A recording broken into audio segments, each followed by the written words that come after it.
जय श्री राम भाई।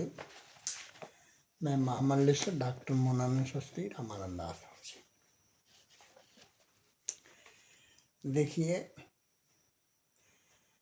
एक भाई ने, सत्संग प्रेमी है, वो पूछते रहते हैं प्रश्न।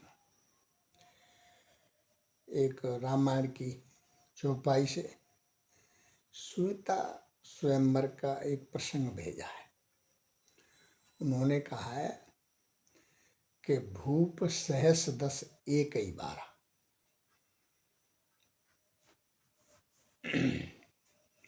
बस इतनी चौपाई कही है उन्होंने। लगे उठावन टरहन तारा, वो आगे की बात है।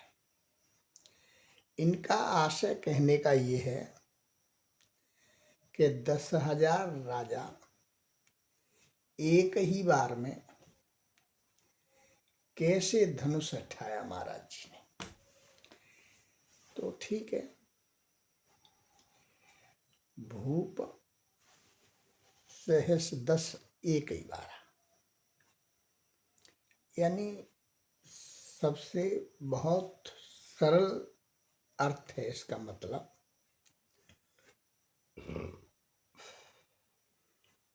कि 10,000 राजा एक ही बार इकट्ठे हुए। कहीं 2 बार तो स्वयंवर नहीं हुआ था, एक ही बार हुआ था। भूप सहस 10 एक ही बार, 10,000 राजा एक ही बार आए थे। अब इसमें हमें देखना है थोड़ा बुद्धि से कि 10,000 में अंक तो एक ही है, 4 तो शून्य है।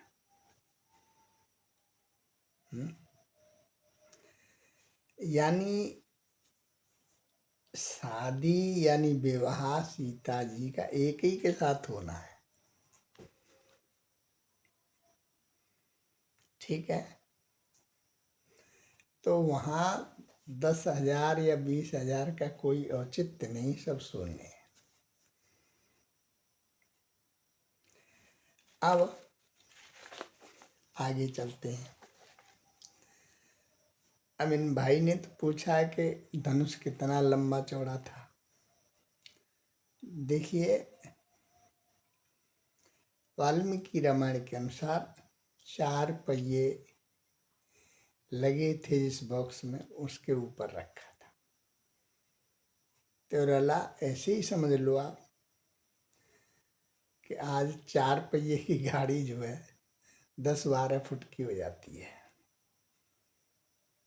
जो भी है, खैर इससे नहीं, कहने का तात्पर्य है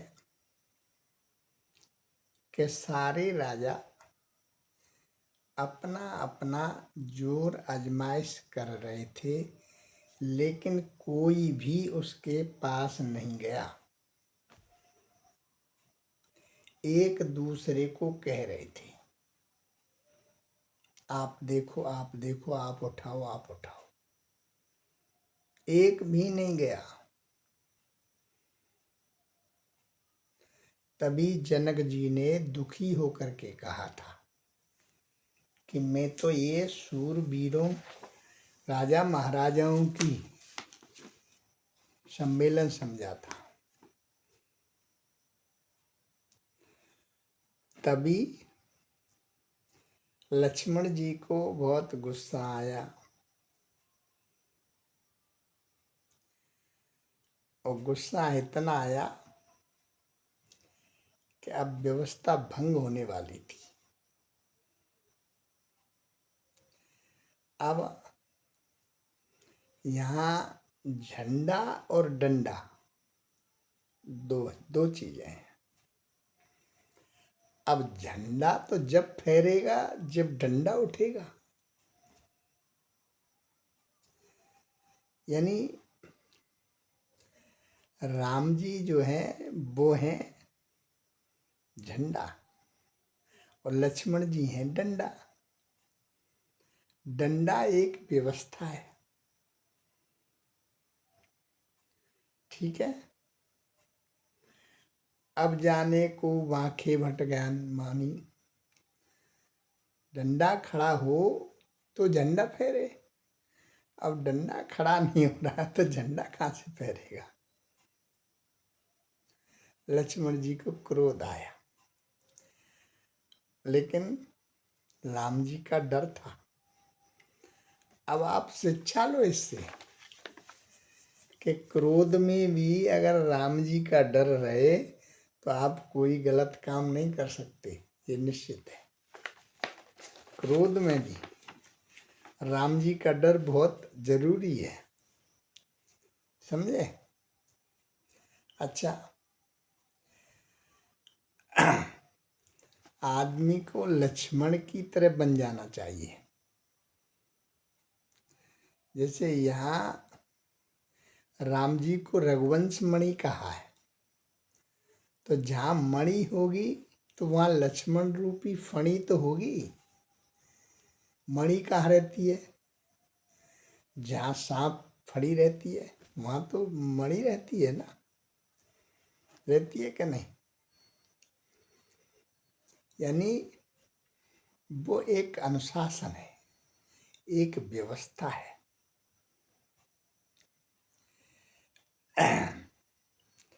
अब लक्ष्मण जी क्रोध में कह रहे कि धनुष की तो चलती क्या है, गेंद के समान ब्रह्मांड को फोड़ डालूं, उठा डालूं।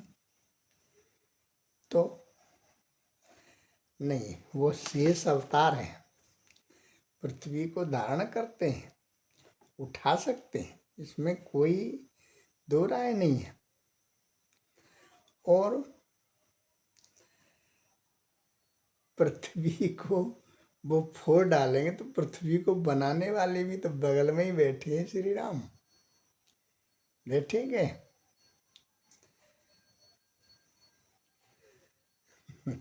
तो दोनों को काम अलग अलग है।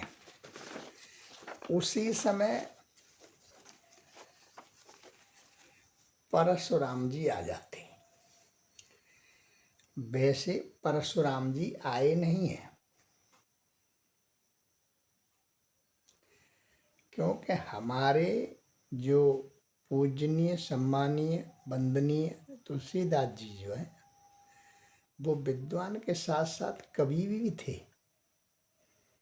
और कवि को जहान पहुंचे रवि वहां पहुंचे, कवि रोचकता आ जाए।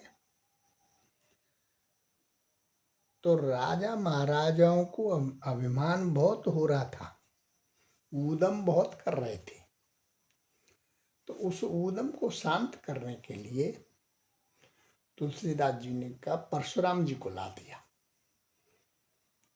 और कहा जो परसा कंधे पर था उस परसे को देख करके आधे से तो भौचक के रह गए, बोले ही नहीं निकला। कुछ ने गर्दन नीचे कर ली, कुछ एक दूसरे को कोनी मार रहे, देखो देखो सामने, डर के मारे बोलती बंद हो गई। क्यों? कि लक्ष्मण के डंडे की व्यवस्था थी और झंडा जो है वो श्री राम का ही फहराना था, इनका नहीं। तो वो एक डर, परशुराम रूपी डर तुलसीदास जी ने वहां जाके खड़ा कर दिया। तो राजाओं का अभिमान छूमंतर हो गया।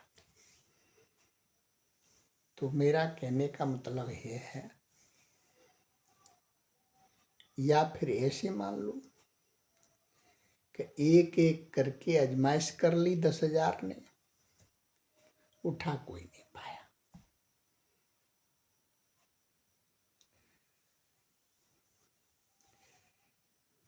अब आपकी समझ में आ गया होगा। जय श्री राम। मस्त रहें, व्यस्त रहें, आनंद लें।